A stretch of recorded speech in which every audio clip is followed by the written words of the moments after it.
Hello and welcome back to part 6 of our series into the Arthurian legends. I hope you're enjoying it so far. We've got a few more parts to go. And continuing on with the series, if you want to watch the other ones, take a look in the playlist that I've organized. They're all there in order. Now with introductions out of the way, get nice and comfortable, and we may continue. The Adventures of Sir Beaumains, or Sir Gareth. Again, King Arthur held the Feast of Pentecost, with all the table round, and after his custom sat in the banquet hall, before beginning meat, waiting for some adventure.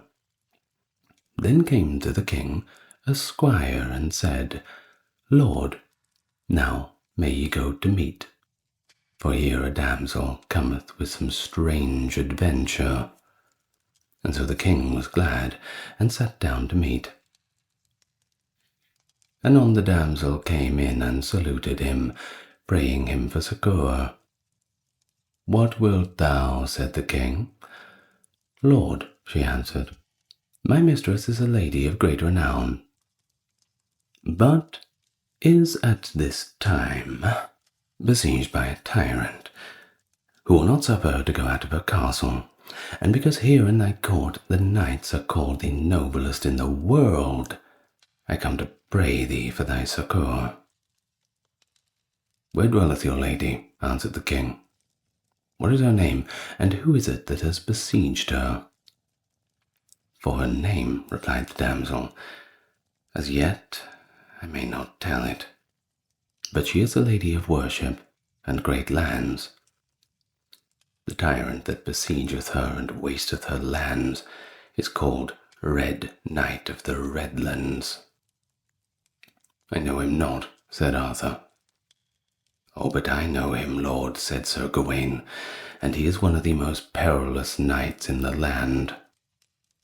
Men say he hath the strength of 7. And from him I myself once hardly escaped with my life. Fair damsel, said the king, there be here many knights that would gladly do their uttermost to rescue your lady. But unless you tell me her name and where she dwells, none of my knights shall go with you by my leave. Now there was a stripling at the court called Beaumains, who served in the king's kitchen, a fair youth and of great stature. 12 months before this time he had come to the king, and sat at meat at Whitsuntide, and prayed 3 gifts of him. And being asked what gifts, he answered, As for the first gift, I will ask it now, but the other 2 gifts I will ask on this day 12 months, wheresoever ye hold your high feast. Then said King Arthur, What is thy first request? This, Lord, he said, that thou wilt give me meat and drink enough for 12 months from this time, and then I will ask of my other 2 gifts. And the king, seeing that he was a goodly youth, and deeming that he had come of honourable blood, had granted his desire, and given him into the charge of Sir Key the steward. But Sir Key scorned and mocked the youth, calling Beaumains, because his hands were large and fair, and putting him into the kitchen, where he served for 12 months as a scullion. And in spite of his churlish treatment, had faithfully obeyed Sir Key. But Sir Lancelot and Sir Gawain were angered when they saw Sir Key so churlish to a youth that had so worshipful a bearing, and oft times they gave him gold and clothing. And now, at this time, came young Beaumains to the king, and while the damsel was there, said, Lord, now I thank thee well and heartily that I may be 12 months kept in the kitchen, and have full sustenance. Now will I ask my 2 remaining gifts. These, Lord, said he, shall be my 2 gifts. The one, that thou wilt grant me this adventure of a damsel, for me to fight of right to belongeth, and the other, that thou wilt bid Sir Lancelot make me a knight. For of him only will I have the honour, and I pray that he may ride after me and make me a knight when I require him." "Be it as thou wilt," replied the king. But thereupon the damsel was of full wrath, and said, "Shall I have a kitchen page for this adventure?" And so she took horse and departed. Then came one to Beaumains, and told him that a dwarf with a horse and armour were waiting for him. And all the men marvelled when these things came, but when he was on horseback and armed, scarce of any one at the court was a goodlier man than he. And coming into the hall, he took his leave of the king and Sir Gawain, and prayed Sir Lancelot to follow him. So he rode after the damsel, and many of the court, and went out to see him, so richly arrayed and horsed, yet he had neither shield nor spear. Then Sir Kay cried, "I also will ride after the kitchen boy, and see whether he will obey me now." Taking his horse, he rode after him and said, "Know ye not me, Beaumains?" "Yea," said he, "I know thee for an ungentle knight. Therefore beware of me." And then Sir Kay put his spear in rest and ran at him, but Beaumains rushed upon him with his sword in hand, and therewith, putting aside the spear, struck Sir Kay so sorely in the side that he fell down as if dead. Then he alighted, took his shield and spear, and bade his dwarf ride upon Sir Kay's horse. By this time Sir Lancelot had come up, and Beaumains offering to tilt with them, they both made ready, and their horses came together so fiercely that both fell upon the earth so fully bruised. Then they arose, and Beaumains, putting his shield before him, offered to fight Sir Lancelot on foot, so upon they rushed at each other, thrusting, parrying, for the space of an hour, and Lancelot marvelled at the strength of Beaumains, for he fought like a giant, and his fighting was passing fierce and terrible. So at last he said, "Fight not so sorely, Beaumains. Our quarrel is not such that we may not now cease." "True," answered Beaumains, "yet it doth me good to feel thy might, though I have not yet proved my uttermost." "By my faith," said Lancelot, "I had as much as I could to save myself from you unshamed. Therefore be in no doubt of any earthly knight." "May I then stand as a proved knight?" said Beaumains. "For that will I be thy warrant," answered Sir Lancelot. "Then I pray thee," said he, "give me the order of knighthood." "First then must thou tell me thy name and kindred," said Sir Lancelot. "If thou wilt tell them to no other, I will tell thee," answered he. "My name is Gareth of Orkney, and I am own brother to Sir Gawain." "Ah," said Lancelot, "at that I am full glad, for truly I deem thee to be of gentle blood." And so then he knighted Beaumains, and after that they parted company. And Sir Lancelot, returning to the court, took up Sir Kay on his shield, and hardly did Sir Kay escape with his life from the wound Beaumains had given him, but all men blamed him for his ungentle treatment of so brave a knight. Then Sir Beaumains rode forward, and soon overtook the damsel, but she said to him in scorn, "Return again, base kitchen page. What art thou but a washer-up of dishes?" "Damsel," said he, "say to me what thou wilt. I will not leave thee, for I have undertaken to King Arthur to relieve thy adventure, and I will finish it to the end or die." "Thou finish my adventure," said she. "Anon thou shalt meet one whose face would not even dare to look at." "I shall attempt it," answered he. So as they rode thus into a wood, there met a man fleeing for his life. "Whither fleest thou?" said Sir Beaumains. "O Lord," he answered, "help me, for in a valley hard by there are 6 thieves who have taken my lord and bound him. I fear they will slay him." "Bring me thither," said Sir Beaumains. And so they rode to the place, and Sir Beaumains rushed after the thieves, and smote one at the first stroke, so that he died, and then with 2 other blows slew a second and a third. Then fled the other 3, and Sir Beaumains chased after them, overtaking and slaying them all. He then returned and unbound the knight, and the knight thanked him and prayed him to ride to his castle, where he would reward him. "Sir," answered Sir Beaumains, "I will not have any reward for thee, but this day I was made knight by the most noble Sir Lancelot, and besides, I must go with this damsel." Then the knight begged the damsel to rest that night at his castle, so they all rode thither, and ever the damsel scoffed at Sir Beaumains as a kitchen boy, and laughed at him before the knight and their host, so that he set his meat before him at a lower table, as though he were not of their company.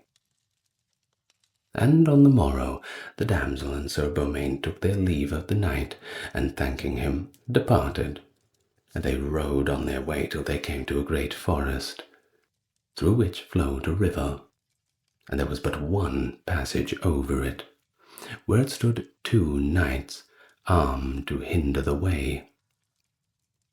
"Wilt thou match those 2 knights," said the damsel, "or return again?" "I would not return," said he, "though they were 6. Therewith he galloped into the water and swam his horse into the middle of the stream, and there in the river one of the knights met him, and they broke their spears together and drew their swords, smote fiercely at each other, and at last Sir Beaumains struck the other mightily upon the helm, so that he fell down stunned into the water and was drowned. Then Sir Beaumains spurred his horse onto the land, where instantly the other knight fell upon him, and they also broke their spears upon each other and drew their swords so savagely and long together, and after many blows Sir Beaumains clove through the knight's skull down to the shoulders. Then rode Sir Beaumains to the damsel, but ever she still scoffed at him, and said, "Alas, that kitchen page should chance to slay 2 such brave knights. Thou deemest now thou hast done a mighty deed, but it is not so, for the first knight's horse stumbled, and thus he was drowned. Not by thy strength, but the second knight thou wentest by chance behind him, and didst kill him shamefully." "Damsel," said Sir Beaumains, "say what ye say. I care not, so I may win your lady. And wouldst not thou but give me a fair language, all care were past. For whatsoever knights I meet, I fear them not. Thou shalt see knights that shall abate thy boast, base kitchen knave," replied she. "Yet say I this for thine advantage, for if thou followest me, thou wilt surely slain, since I see all thou doest is but by chance, and not by thy own prowess." "Well, damsel," said he, "say what you will. Wherever ye go, I will follow." And so they rode on into the evening tide, and still the damsel evermore kept chiding Sir Beaumains, and then they came to a black space of land whereupon a black hawthorn tree, and on the tree were hung a black banner, and on the other side was a black shield and spear, and by them a great black horse covered with silk, and hard by sat a knight armed in black armour, whose name was the Knight of the Black Land. When the damsel saw him, she cried out to Beaumains, "Flee down the valley, for thy horse is not saddled." "Wilt thou forever deem me a coward?" he answered. With that came the Black Knight to the damsel and said, "Fair damsel, hast thou bought this knight from Arthur's court to be thy champion?" Not so, fair knight. He is but a kitchen knave." "Then whenceforth cometh he in such array?" said he. "It is a shame that he should bear thee company." "I cannot be delivered from him," answered she, "for in spite of me he rideth alongside, and would go to heaven you put him from me, or now slay him. For ye have slain 2 knights at the river passage yonder, and done many marvellous deeds through pure luck." "I marvel," said the Black Knight, "that any man of worship will fight with him." "They know him not," said the damsel, "and think because he rideth with me that he is well born. Truly, he hath a goodly person, and is likely to be a strong man," replied the knight, "but since he is no man of worship, he shall leave his horse and armour with me, for it were a shame for me to do him more harm." When Sir Beaumains heard him speak thus, he said, "Horse or armour gettest thou none of me, Sir Knight, save thou winnest them from my hands. Therefore defend thyself, and let me see what thou canst do." "How sayest you?" answered the Black Knight. "Now quit this lady also, for it beseemeth not a kitchen knave like thee ride with such one." "I am of higher lineage than you," said Beaumains, "and will straightway prove it on thy body." Then furiously they drove their horses at each other, and came together as if it had been a clap of thunder.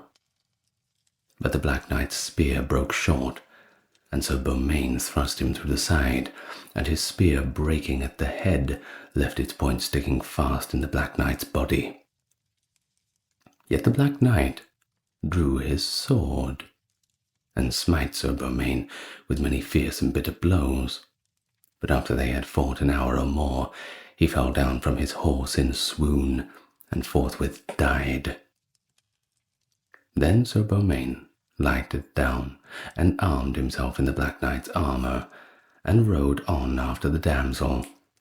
But notwithstanding all his valour, she still scoffed at him, and said, "Away, for thou savourest ever for the kitchen. Alas, that such a knave should by mishap destroy so good a knight. Yet once again I counsel thee to flee, so hard is a knight who shall repay thee." "It may chance that I am beaten or slain," answered Beaumains, "but I warn thee, fair damsel, that I will not flee away nor leave thy company or quest, for all that you can say." Anon as they rode, they saw a knight come swiftly toward them, dressed in all green, who, calling to the damsel, said, "Is that my brother, the Black Knight that you have brought with you?" "Nay, and alas," said she, "this kitchen knave has slain thy brother through mischance." "Alas," said the Green Knight, "that such a noble knight he was be slain by the hand of a knave." "Traitor," cried he to Sir Beaumains, "thou shalt die for this. Sir Pereard was my brother, and full and noble of a knight." "I defy thee," said Sir Beaumains, "for I slew him knightly and not shamefully at all." And then the Green Knight rode to a thorn whereupon hung a tree horn, and where he blew 3 notes, there came 3 damsels forth. And they quickly armed him, and brought him a great horse, and a green shield and spear. Then did they run at one another with their fullest might, and break their spears asunder, and drawing their swords they closed in fight, and sorely smote and wounded each other with great many grievous blows. At last Sir Beaumains' horse jostled against the Green Knight and overthrew him. Then both alighted, and hurling together like mad lions, fought a great while on foot, until the Green Knight was overtaken. But the damsel cheered the Green Knight and said, "My lord, would thy will a kitchen knave stand against thee? Hearing these words he was ashamed, and gave Sir Beaumains such a mighty stroke as clave his shield asunder. When Sir Beaumains heard the damsel's words, he felt that blow. He waxed passing wroth, and gave the Green Knight such a buffet on the helm that he fell to his knees, and with another blow Sir Beaumains threw him to the ground. Then the Green Knight yielded, and prayed him to spare his life. "All thy prayers are in vain," he said, "unless this damsel who came with me pray for thee." "That I will never do, base kitchen knave," she said. "Then he shall die," said Sir Beaumains. "Alas, fair lady," cried the Green Knight, "suffer me not a word." "O Sir Knight," cried he to Beaumains, "give me my life, and I will ever do thee homage, and 30 knights who owe me service shall give their allegiance to thee." "All availeth not," answered Sir Beaumains, "unless the damsel ask me for thy life." "Damsel," said Sir Beaumains, "at thy command, what do you want?" She then cried, "Slay him not, for if thou do, thou shalt repent it." And then he replied, "Arise, knight of the green armour, I release thee." And then the Green Knight knelt at his feet, and did him homage with words, "Lodge with me this night, and tomorrow I will guide thee through the forest." So taking their horses they rode to his castle, which was hard by. Yet still did the damsel rebuke and scoff at Sir Beaumains, and would not suffer him to sit at her table. "I marvel," said the Green Knight to her, "that ye thus chide such a noble knight, for truly I know none to match him. And be sure that whatsoever he appeareth now, he will approve at the end of noble blood and royal lineage." But of all this would the damsel take no heed, and ceased not to mock Sir Beaumains. On the morrow they arose and heard mass, and when they had broken their fast, took their horses and rode on their way, the Green Knight conveying them through the forest.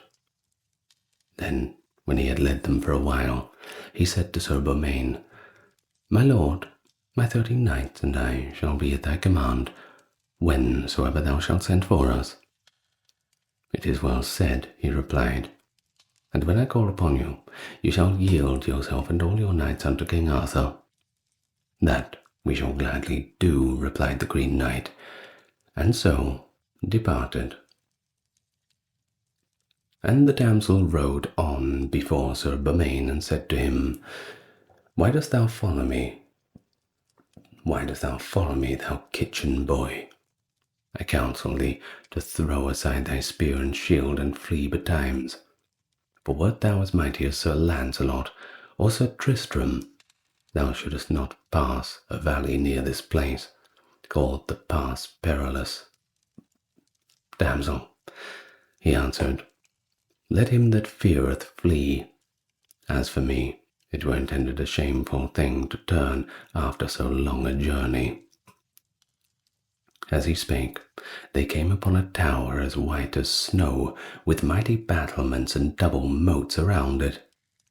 And over the tower gate hung 50 shields of diverse colours. Before the tower walls they saw a fair meadow, wherein many knights and squires in pavilions, for on the morrow there was a tournament at that very castle.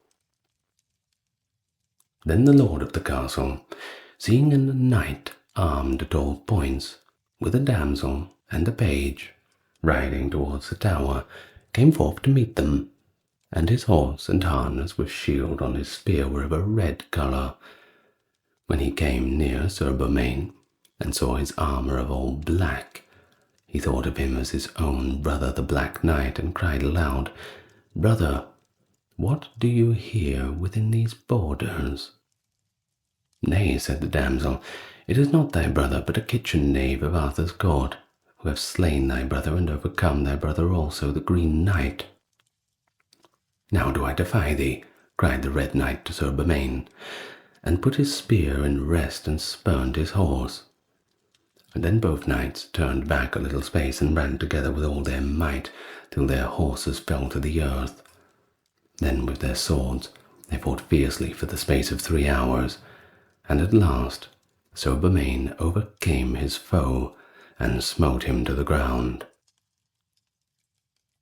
It was then the Red Knight prayed his mercy. "Slay me not, noble knight, and I will yield to these 60 knights to do thy bidding." "All avails not," answered Sir Beaumains, "save this damsel pray me to release thee." Then did he lift his sword to slay him, but the damsel cried out, "Slay him not, Beaumains, for he is a noble knight." And then Sir Beaumains bade him rise up and thank the damsel, which he straightway and rightly did, and afterwards invited them to his castle, and made them goodly cheer. But notwithstanding Sir Beaumains' mighty deeds, the damsel ceased not to revile and chide him,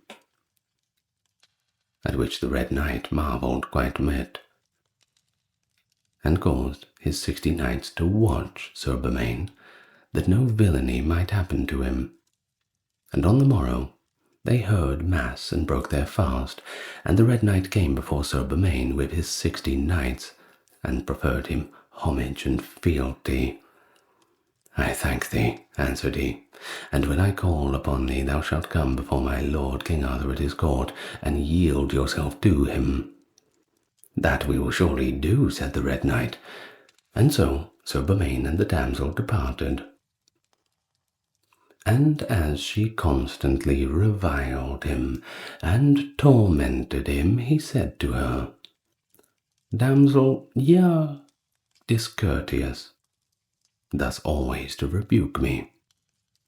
For I have done you service, and for all your threats of knights that shall destroy me, all they who have come lie in the dust before me. Now therefore, I pray you, rebuke me no more, till you see me beaten or a recreant. Then bid me go from you. There shall soon meet a knight who shall repay thee all thy deeds, thou boaster," she answered, "for save King Arthur, he is the most worshipped in the world." Sir Beaumains answered, "It will be greater the honour to encounter him." And so, soon after, they saw before them a city passing fair, and between them the city was a meadow newly mown, wherein were many goodly tents.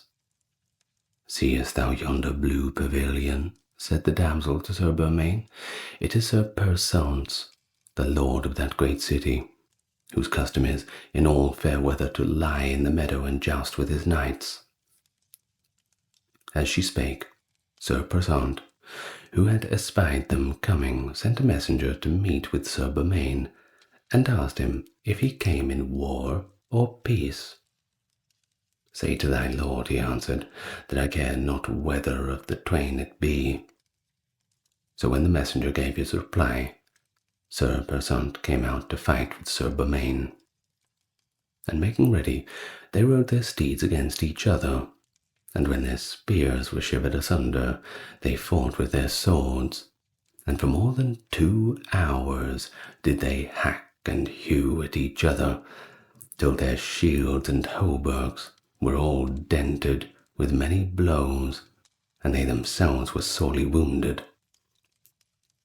And at last Sir Beaumains smote Sir Persant on the helm, so that he fell grovelling on the earth.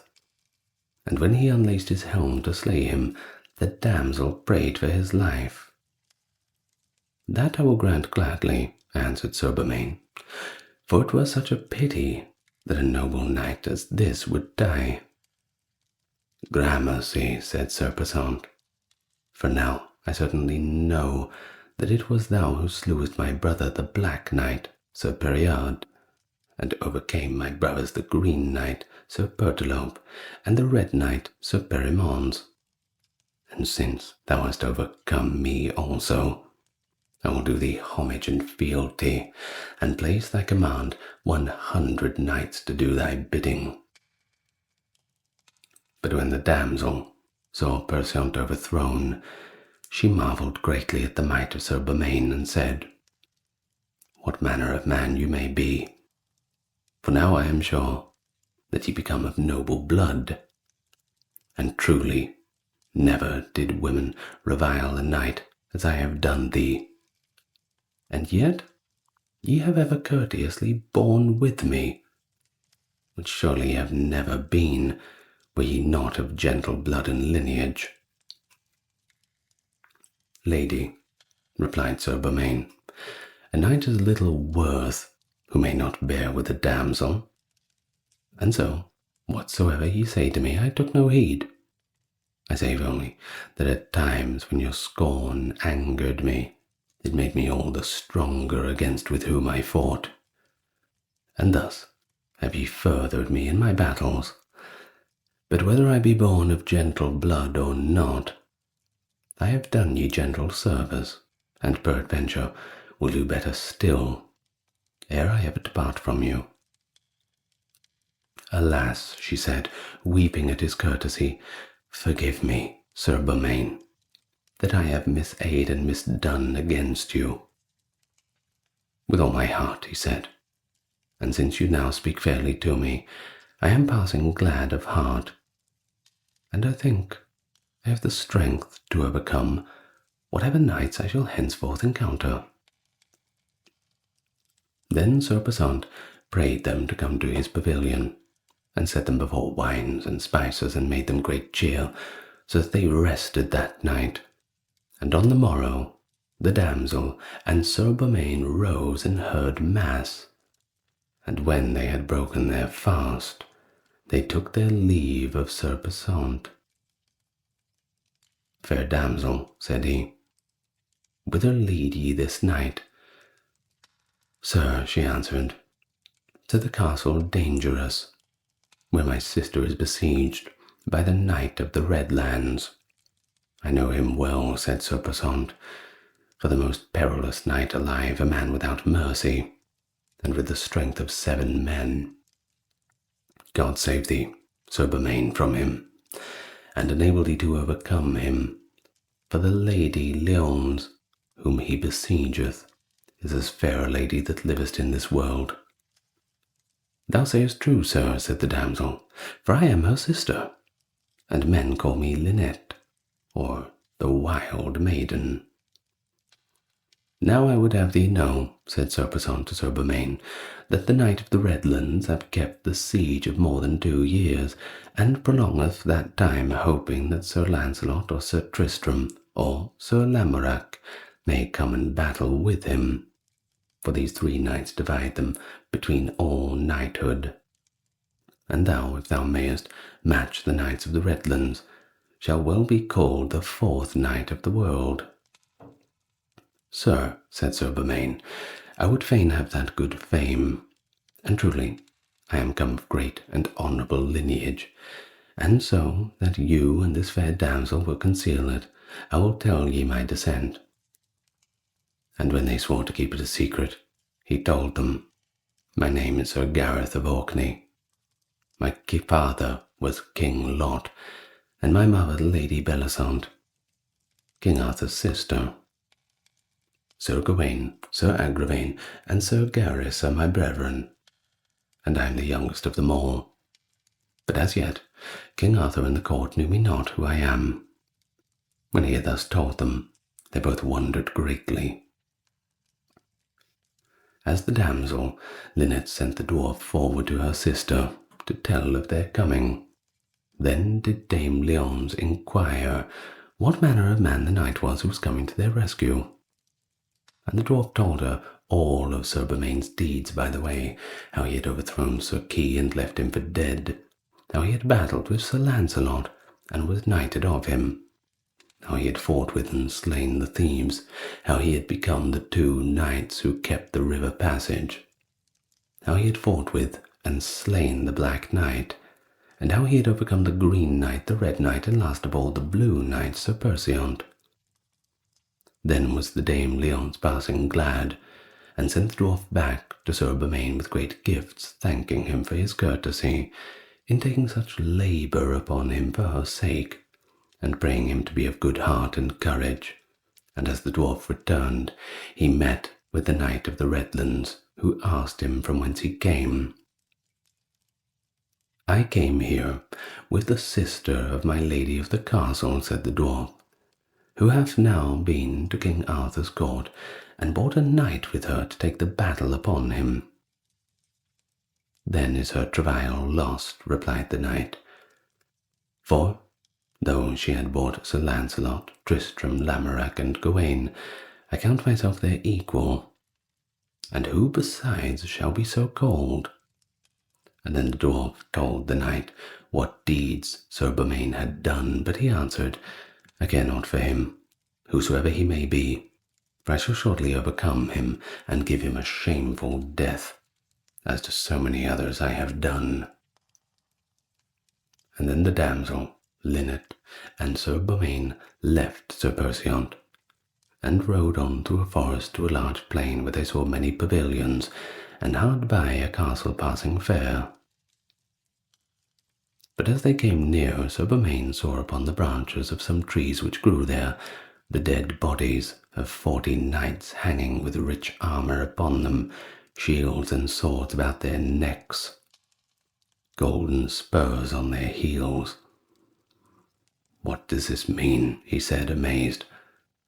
"Lose not courage, fair sir," replied the damsel, "at this shameful sight, for all the knights came hither to rescue my sister, and when the Knight of the Redlands had overcome them, he put them to this piteous death, without mercy, and in such wise he would treat thee also, unless you can bearest him more valiantly than they." "Truly he useth shameful custom," said Sir Beaumains. "It is a marvel that he hath endured so long." So they rode onward to the castle wall, and found them double moated, and heard the sea waves dashing on one side of the walls. Then said the damsel, "See you that ivory horn hanging upon the sycamore tree? The Knight of the Redlands hath hung it there, that any knight may blow therein, and that he himself will come out and fight with him. But I pray thee sound it not till high noontide, for now it is but daybreak. Until noon his strength increases to the might of 7 men. Let it be as it may, fair damsel," he said, "for were he stronger knight than I ever lived, I would not fail him. Either will I defeat him at this mightiest, or die knightly in the field." With that he spurred his horse unto the sycamore, and blew the ivory horn so eagerly that all the castle rang its echoes. Instantly all the knights who were in the pavilions ran forth, and those within the castle looked out from the windows or above the walls, and the Knight of the Redlands, arming himself quickly in blood-red armour, with spear and shield and horse trappings of like colour, rode forth into a little valley by the castle walls, so that all in the castle and at the siege might witness the battle. "Be of good cheer," said the damsel, Lynette, to Sir Beaumains, "for thy deadly enemy now cometh, and at yonder window is my lady and sister, Dame Lyonesse." "In good sooth," said Sir Beaumains, "she is the fairest lady I have ever seen, and I would wish no better quarrel than to fight for her." With that he looked up to the window and saw Lady Lyonesse, who waved her handkerchief to her sister and to him to cheer them. Then called the Knight of the Redlands to Sir Beaumains, "Leave now thy gazing, Sir Knight, and turn to me, for I warn thee, that lady is mine." "She loveth none of thy fellowship," he answered, "but know this, that I love her, and will rescue her from thee, or I will die." "So ye say," said the Red Knight. "Take ye no warning from those knights that hang on yonder trees?" "For shame that thou boastest," said Sir Beaumains. "Be sure that sight hath raised a hatred for thee, and that will not be lightly put out, and given me not fear, but rage. Sir Knight, defend thyself, said the Knight of the Redlands, for we will talk no longer. And did they put their spears in rest, to gather the fullest speed of their horses, and smote each other in the midst of their shields, so that their horses' harness sundered by the shock, and they fell to the ground. And both lay there so long time stunned, that many deemed their necks were broken. And all men said the strange knight was a strong man and a noble jouster, for none had ever so matched the Knight of the Redlands. And then in a while they rose, and putting their shields before them, drew their swords and fought with fury, running at each other like wild beasts, now striking such buffets that both reeled backwards, hewing at each other, till they shore the harness off in pieces, and their bodies left naked and unarmed. And thus they fought till noon was past, when for a time they rested to get breath, so sorely staggering and bleeding, that many who beheld them wept for pity. Then they renewed the battle, sometimes rushing so furiously together that both fell to the ground, and anon changing swords in their confusion. Thus they endured, lashed, struggled, until eventide, and none who say knew which was the likeliest to win. For though the Knight of the Redlands was a wily and subtle warrior, he subtly made Sir Beaumains wilier and wiser too. So once again they rested, and took their helms off to find breath. But when Sir Beaumains' helm was off, he looked up to Dame Lyonesse, where she leaned gazing and weeping from her window, and when he saw the sweetness of her smile, all his heart was light and joyful, and starting up, he bade the Knight of the Redlands to make ready once more. Then did they lace their helms, and fight together yet afresh, as though they had never fought before, and at last the Knight of the Redlands with a sudden stroke smote Sir Beaumains on the hand, and his sword fell from his hand, and with the second stroke upon the helm drove him to the earth. Then cried aloud the damsel Lynette, Alas, Sir Beaumains, see how my sister weepeth to behold thee fallen. And when Sir Beaumains heard her words, he sprang upon his feet with renewed strength, and leaping to his sword he caught it, and with many heavy blows pressed so sorely on the Knight of the Redlands, that in the end he smote his sword out of his hand, and with a mighty blow upon the head hurled him to the ground. Then Sir Beaumains unlaced his helm, and would have straightway slain him, but the Knight of the Redlands yielded, and prayed for mercy. I may not spare thee, he answered, because of the shameful death which thou hast given so many of the noblest knights. Yet hold thy hand, Sir Knight, he said, and hear the cause. I loved once a fair damsel, whose brother was slain, and she told me by a knight of Arthur's court, either Sir Lancelot or Sir Gawain, and she prayed me as truly as I loved her, and by the faith of my knighthood, to labour daily in deeds of arms, till I should meet with him, and put all knights of the Round Table whom I should overcome to a villainous death. This I swore to the one I love. Then prayed the earls and knights and barons who stood round Sir Beaumains to spare the Red Knight's life. Truly, replied he, I am loth to slay him, notwithstanding he hath done such shameful deeds. And inasmuch as what he did was done to please his lady and gain her love, I blame him less, and for your sakes I will release him. But on this agreement only shall he hold his life.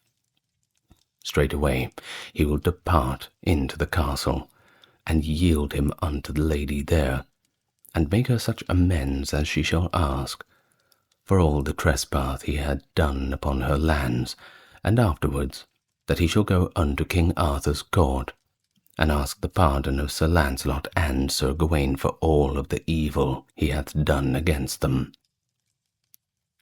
All this, Sir Knight, I swear I will do, said the Knight of the Redlands, and thereafter he did him homage and fealty.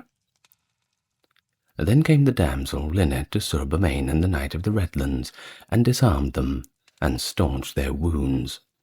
And when the Knight of the Redlands had made amends for all his trespasses, he departed for the court.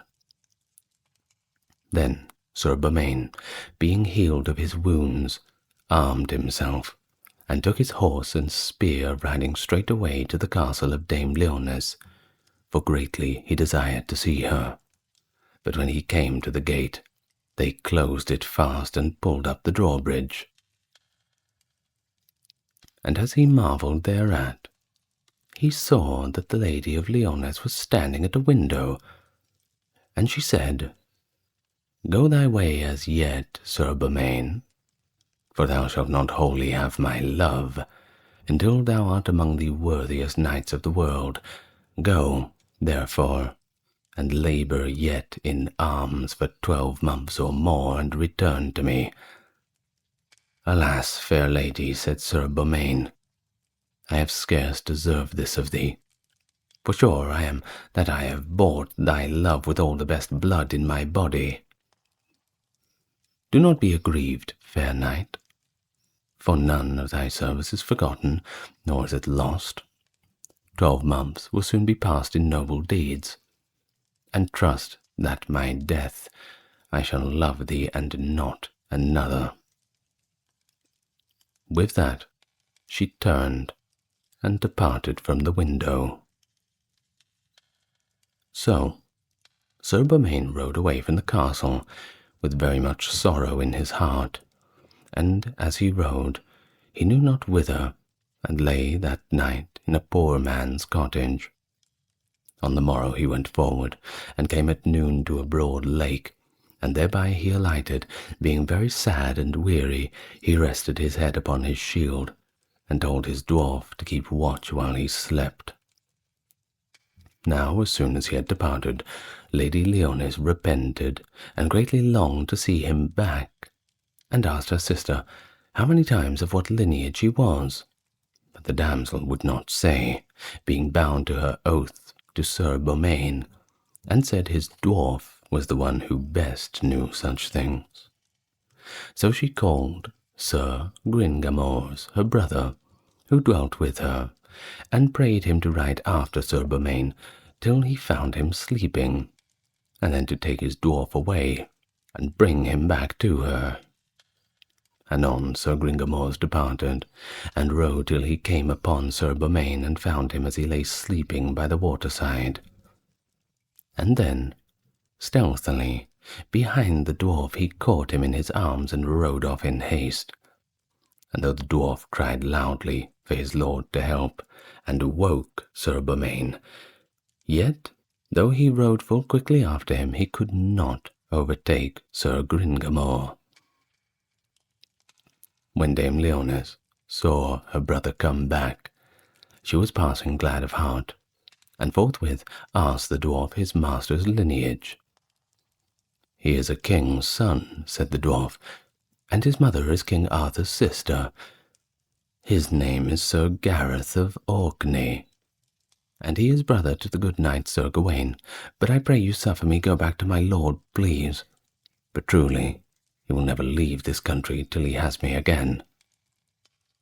But when the Lady Lyonesse knew her deliverer was come of such a kingly stock, she longed more and more than ever to see him. Now as Sir Beaumains rode in vain to rescue his dwarf, he came to a fair green road, and met a poor man of the country. He asked him if he had seen a knight on a black horse, riding with a dwarf of a sad countenance behind him. Yea, said the man, I met with such a knight an hour agone. His name is Sir Gringamore. He lives in a castle 2 miles from hence, for he is a perilous knight, and I counsel you not to follow him, save you bear him good will. Then Sir Beaumains followed the path which the poor man showed him, and came to that very castle. And riding to the gate in great anger, he drew his sword and cried aloud, Sir Gringamore, thou traitor, deliver me my dwarf again, or by my knighthood I shall be ill for thee. Then Sir Gringamore looked out of the window and said, Sir Gareth of Orkney, leave thy boasting words, for thou wilt not get thy dwarf again. But the Lady Lyonesse said to her brother, Nay, brother, but I will that he have his dwarf, for he hath done so much for me, and delivered me from the Knight of the Redlands. And, well, do I love him above all other knights. So Sir Gringamore went down to Sir Gareth, and cried him mercy, and prayed him to alight and take good cheer. Then alight he did, and his dwarf ran to him, and when he was in the hall, came to the Lady Lyonesse dressed royally like a princess. And Sir Gareth was right glad of heart when he saw her. Then she told him now how she had made her brother take his dwarf and bring him back to her, and then she promised him her love, and faithfully to cleave to him, and none other all the days of her long life. And so they plighted their troth to each other. Then Sir Gringamore prayed him to sojourn at the castle, which willingly he did, for, said he, I have promised to quit the court for 12 months, though sure I am in the meanwhile I shall be sought and found by my lord King Arthur and many others. So he sojourned long at the castle. Anon the knights, Sir Percivant, Sir Beaumains, and Sir Pertolope, whom Sir Gareth had overthrown, went to King Arthur's court with all the knights who did them service, and told the king they had been conquered by a knight of his named Sir Beaumains. And as they were yet talking, it was told to the king that came another great lord with 500 knights, who entering in did homage, and declared himself to be that very knight of the Redlands. But my true name, said he, is Ironside. I am hither sent by one Sir Beaumains, who conquered me, and charged me to yield unto your grace. Thou art welcome, said King Arthur, for thou hast been long a foe to me and mine, and truly I am much beholden to the knight who sent thee. And now, Sir Ironside, if thou wilt amend thy life and hold of me, I will entreat thee as a friend, and make thee knight of the Round Table.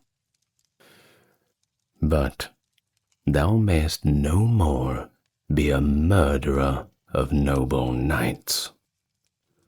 Then the Knight of the Redlands knelt to the king, and told him of his promise to Sir Beaumains to use never more such a shameful custom, and how he had done so but at the prayer of the woman he loved.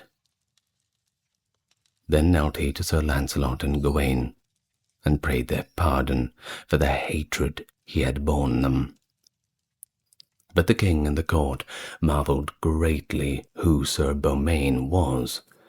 For, said the king, he is a full noble knight. And then said Sir Lancelot, truly he has come of honourable blood, else had I not given him the order of knighthood, but he charged me that I should conceal his secret. Now as they talked, thus it was told King Arthur that his sister the Queen of Orkney was come to the court with a great retinue of knights and ladies. Then was there great rejoicing, and the king rose and saluted his sister. And her sons, Sir Gawain, Sir Agravain, and Sir Gareth, knelt before her, and asked for her blessing. For during 15 years last past they had not laid eyes upon her. Anon she said, Where is my youngest son, Sir Gareth? For I know that he was here a mere 12-month with you, and that ye have made a kitchen knave of him. Then the king and all the knights knew that Sir Beaumains and Sir Gareth were one and the same. Truly, said the king, I knew him not. Nor I, said Gawain and both of his brothers. Then said the king, God be thanked, fair sister, that he is proved as a worshipful knight as any now alive, and by the grace of heaven he shall be found forthwith, if he be anywhere within the 7 realms. Then said Sir Gawain and his brethren, Lord, if you will give us leave, we will go and seek him.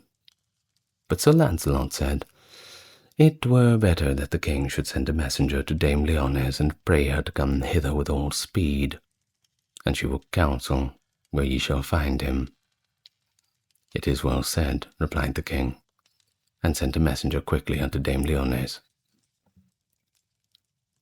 When she heard the message, she promised she would come forthwith, and told Sir Gareth what the messenger had said, and asked him what to do.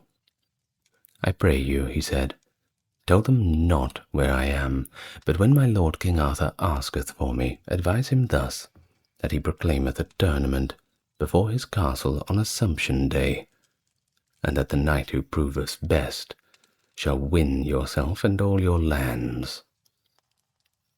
So the Lady Lyonesse departed, and came to King Arthur's court, and there was rightly nobly welcomed. And when they asked her where Sir Gareth was, she said that she could not tell. But Lord, she said, with thy good will I will proclaim a tournament before my castle on the Feast of Assumption, whereof the prize shall be myself and all of my lands. Then if it be proclaimed to you, Lord, and your knights will be there, I will find knights on my side to fight you and yours. And thus I am sure you will hear the tidings of Sir Gareth. Be it so done, replied the king. And so Sir Gareth sent messengers privily to Sir Perseant and Sir Ironside, and changed them to be ready on the day appointed, with their companies of knights to aid him and his party against the king. And when they were arrived, he said, Now be ye well assured that we shall be matched with the best knights of the world, and therefore we must gather all the good knights we can find. So proclamation was made throughout all of England, Wales, Scotland, Ireland, and Cornwall, and in all the out isles and other countries, that at the Feast of Assumption of Our Lady next coming, all knights who came to joust at Castle Perilous should make choice whether they would side with the king or with the castle. Then came many good knights on the side of the castle, Sir Epinogri, the son of the King of Northumberland, Sir Palomedes the Saracen, Sir Grummore Grummersome, a good knight of Scotland, and Sir Brian de Ile, a noble knight, Sir Carados of Tower Dolorous, and Sir Tristram, who was not yet a knight of the Round Table, and, of course, many others too. But none among them knew Sir Gareth, for he took no more upon him than any mean person. And on King Arthur's side there came the King of Ireland with the King of Scotland, the noble Prince Camelot, Sir Gawain, his brother Sir Agravain, Gareth, Iwain, Tor, Percival, Lamorak, Lancelot, and his kindred, Lionel, Hector, Bors, Bedivere, and likewise Sir Key and the most part of the Table Round. The two queens also, Queen Guinevere and the Queen of Orkney, Sir Gareth's mother, came with the king. So there was a great array, both within and without the castle, with all manner of feasting and minstrelsy. Now before the tournament began, Sir Gareth privily prayed Dame Lyonesse, Sir Gringamore, Sir Ironside, and Sir Perseant, that they would nowise disclose his name, nor make him more than any common knight. Then said Dame Lyonesse, Dear lord, I pray thee take this ring, which hath the power to change the wearer's clothing into any colour he may will, and guardeth him from any loss of blood. But give it me again, I pray thee, when the tournament is done, for it greatly increaseth my beauty whenever I wear it. Gramercy, mine own lady, said Sir Gareth, I wish for nothing better, for now I may be certainly disguised as long as I will. Then Sir Gringamore gave Sir Gareth a bay courser that was passing as a good horse, with sure armour and a noble sword, won by his father from a heathen tyrant. And then every knight made him ready for the tournament. So that upon the day of Assumption, when mass and matins were said, the heralds blew their trumpets, and sounded for the tourney. Anon came out the knights of the castles and knights of King Arthur, and marched themselves together. Then Sir Epinogre, the son of the King of Northumberland, a knight of the castle, encountered Sir Ewaine, and both broke off their spears short to the hands. Then came Sir Palomides from the castle, and met Sir Gawaine, so that they hardly smote each other, that both knights and horses fell to the earth. And then Sir Tristram from the castle encountered with Sir Bedivere, and smote him to the earth, horse and man. Then the Knight of the Redlands and Sir Gareth met with Sir Bors and Sir Blowbury, and the Knight of the Redlands and Sir Bors smote together so hard upon their spears burst, the horses grovelling to the ground. And Sir Blowbury's broke his spear upon Sir Gareth, but himself was hurled upon the ground. When Sir Galiodin saw that, he bade Sir Gareth keep him, but Sir Gareth lightly smote him upon the earth. Then Sir Galahad got a spear to avenge his brother, but was served in like manner. And Sir Dinadum, and his brother Lacote Martel, and Sir Sagramore le Desireux, and Donidas le Sauvage, he bore down all with one spear. When King Anguish of Ireland saw this, he marvelled at what knight could be who seemed at one time green and another blue, for so at every course he changed his colour, that none might know him. Then he ran towards him, and encountered him, and Sir Gareth smote the king from his horse, saddle, and all, and in like manner he served the King of Scotland, and King Urience of Gore, and King Bagdemagus. And then Sir Galahad, the noble prince, cried out, Knight of the many colours, thou hast jousted well, now make thee ready to joust with me. When Sir Gareth heard him, he took a great spear and met him swiftly, and the prince's spear broke off, but Sir Gareth smote him on the left side of the helm, so that he reeled here and there, and had fallen down, not his men that had recovered him. By my faith, said King Arthur, that knight of the many colours is a good knight. I pray thee, Sir Lancelot of the Lake, encounter with him. My lord, said Lancelot, by thy leave I will forbear. I find it in my heart to spare him at this time, for he hath done enough work for one day, and when a good knight doth so well, it is no knightly part to hinder him from his honour, and peradventure his quarrel is here today, and he may be the best beloved of the Lady Lyonesse, and all that may be here, for I see that he paineth and forceth himself to do great deeds. Therefore, as for me, for this day, he shall have the honour, for though I were able to put him from it, I would not. King Arthur spoke to him, You speak well and truly, Lancelot. Then after the tilting they drew swords, and there began a great tournament. And there Sir Lancelot did marvellous deeds of arms. For first he fought with both Sir Tristram and Sir Carados, albeit they were the most perilous in all the world. Then came Sir Gareth and put him asunder, but would not smite a stroke against Sir Lancelot, for by him he had been knighted. Anon Sir Gareth's helm had need of mending, and he rode aside to see it, and to drink water, for he was sore athirst with all his mighty feats of strength. And while he drank, his dwarf said to him, Give me your ring, lest ye lose it while you drink. So Sir Gareth took it off, and when he had finished drinking he rode back eagerly to the field, and in his haste forgot to take the ring again.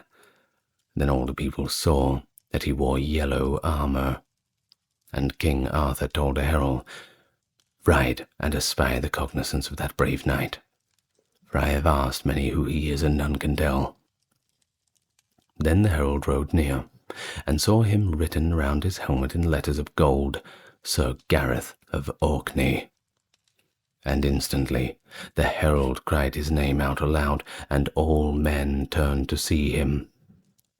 But when he saw he was discovered, he pushed with haste through the crowd, and cried to his dwarf, Boy, thou hast beguiled me foully in keeping my ring. Give it to me again, that I may be hidden.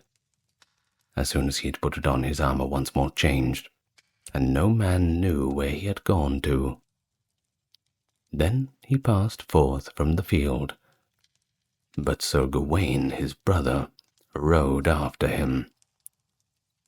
And when Sir Gareth had ridden far into the forest, he took off his ring, and sent it back by the way of the dwarf to Lady Lyonesse, praying her to be true and faithful to him while he was away. Then rode Sir Gareth long through the forest till the night fell, and coming to a castle he went up to the gate, and prayed the porter to let him in, but churlishly he answered that he should not lodge there. Then said Sir Gareth, Tell thy lord and lady that I am a knight of King Arthur's court, and for his sake I pray their shelter. With that the porter went to the Duchess, who owned the castle. Let him in straightway, she cried, for the king's sake he shall not be harbourless, and went down to receive him. When Sir Gareth saw her coming, he saluted her and said, Fair lady, I pray you give me shelter this night, and if there be any champion or giant with whom I need fight, spare me till tomorrow, when I and my horse shall have rested, for we are full weary. Sir Knight, she said, thou speakest boldly, for the lord of this castle is a foe to King Arthur and his court, and if thou wilt rest here tonight, thou must agree that wheresoever thou mayest meet my lord, thou must yield to him as a prisoner. What is thy lord's name, lady? Said Sir Gareth. The Duke de la Rose, she said. I will promise thee, said he, to yield to him if he promise to do me no harm, but if he refuse, I will release myself with sword and spear. It is well, said the Duchess, and commanded the drawbridge to be let down, and so he rode into the hall and alighted. And when he had taken off his armour, the Duchess and her ladies made him passing good cheer, and after supper his bed was made in the hall, and he rested there the night. On the morrow he rose, and heard mass, and having broken his fast, took his leave, and departed. As he rode past a certain mountain, there met him a knight named Sir Bendelaine, and cried unto him, Thou shalt not pass, unless thou joust with me, or be my prisoner. Then we will joust, replied Sir Gareth. So they let their horses run at full speed, and Sir Gareth smote Sir Bendelaine through his body so sorely that he scarcely reached his castle ere he fell dead. And as Sir Gareth presently came to the castle, Sir Benderlane's knights and servants rode out to avenge their lord. 20 of them fell upon him at once, although his spear was broken. But drawing his sword, he put his shield before him, and though they brake their spears upon him, one and all, and sorely pressed on him, yet ever he defended himself like the noblest. Anon, finding they could not overcome him, they agreed to slay his horse, and having killed it with their spears, they set upon Sir Gareth as he fought on foot. But every one he struck he slew, and drove at them with fearful blows, till he had slain them, all but 4 who fled. Then taking the horse of one of those who lay there dead, he rode upon his way. Anon he came to another castle, and heard from within a sound as of many women moaning and weeping. He said to a page who stood without, "What is this noise I hear?" "Sir Knight," he said, "there be within 30 ladies, the widows of 30 knights, who have been slain by the lord of this castle.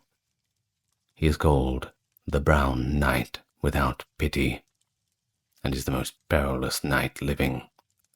Wherefore I warn thee to flee." "That I shall never do," said Sir Gareth, "for I fear him not." Then the page saw the Brown Knight coming, and said to Gareth, "Lo, my lord is near." And so both knights made them ready, and galloped on their horses towards each other. And the Brown Knight broke his spear upon Sir Gareth's shield, but Sir Gareth smote him to the body so that he fell dead. And that he rode into the castle and told the ladies he had slain their foe.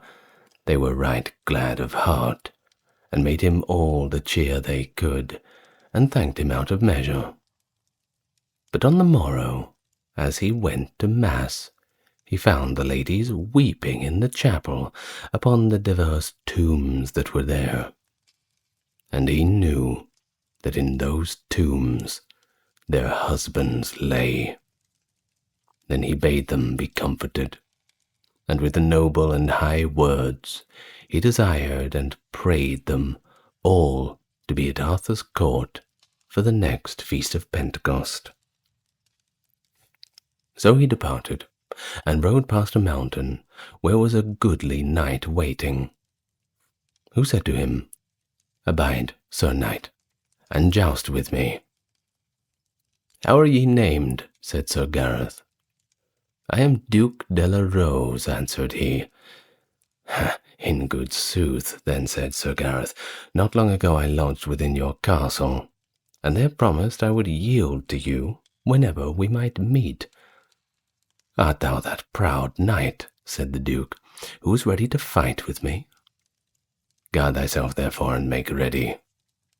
So they ran together, and Sir Gareth smote the Duke from his horse. Then they alighted and drew their swords, and fought full sorely on the space of an hour. And at last Sir Gareth smote the Duke to the earth, and would have slain him if he not yielded. "Then must ye go," said Sir Gareth, "to my lord King Arthur at the next feast of Pentecost, and say that I, Sir Gareth, sent ye." "As ye will be it," said the Duke, and gave him up his shield for pledge. And as Sir Gareth rode along, he saw an armed knight coming towards him, and putting the Duke's shield before him, he rode fast to tilt with him.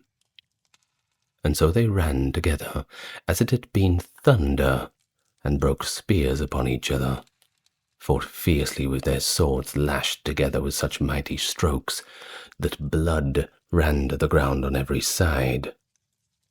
And after they had fought together for 2 hours or more, it chanced the damsel Lynette passed that way, and when she saw them she cried out, "Sir Gawain, Sir Gareth, leave your fighting, for ye are brethren, are ye not?"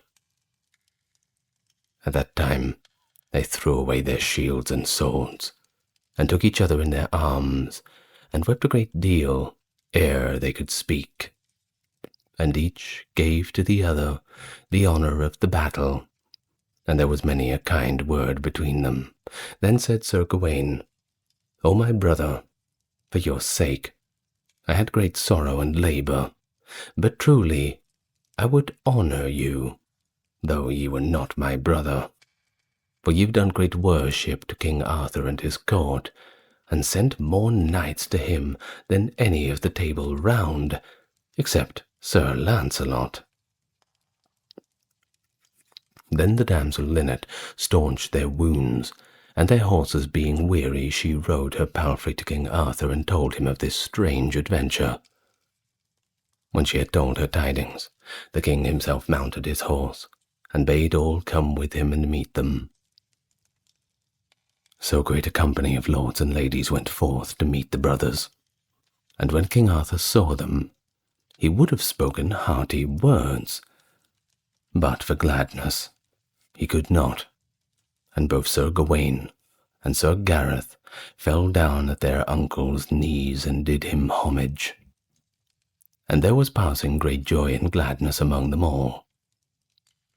Then said to the king to the damsel Lynette, Why cometh not the lady Lyonesse to visit her knight, Sir Gareth, for hath had such travail for her love? She knoweth not, my lord, that he is here, for truly she desires to meet him. Go ye and bring her hither, said the king. So the damsel rode to tell her sister where Sir Gareth was, and when she heard it, she rejoiced full heartily, and came with all the speed that she could.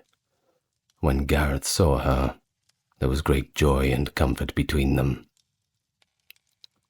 Then the king asked Sir Gareth whether he would have the lady for his wife.